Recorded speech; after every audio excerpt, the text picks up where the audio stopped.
Plantxaren kablearen protektorea konpontzeko modu erreza azalduko dizuet. Tela eta kola berezi bat erabiliz. Askotan gertatzen da, plantxa erabiltzearekin, kablearen kanpoko babesa hondatzen dela. Garrantzitsua da lehenbailen konpontzea. Bestela marruzkadurarekin gehiago gastatzen da. Barruko kableak agerian gera daitezke, eta horrek arriskuak sor ditzake. Hala nola zirkuito laburrak. Nik normalean honela konpontzen dut. Tela zati bat erabiltzen dut, zinta moduko bat, sobratuta dudana. Eta zapatarako erabiltzen den kola berezi bat.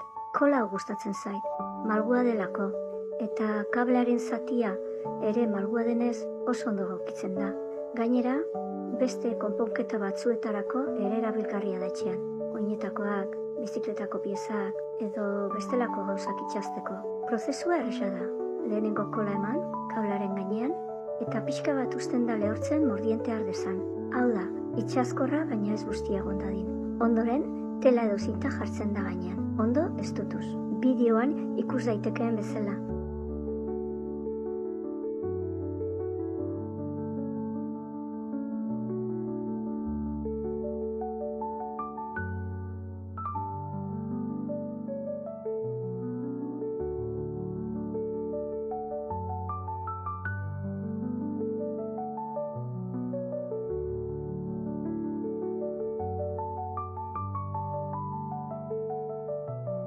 Ondo eginda konponketak asko irauten du.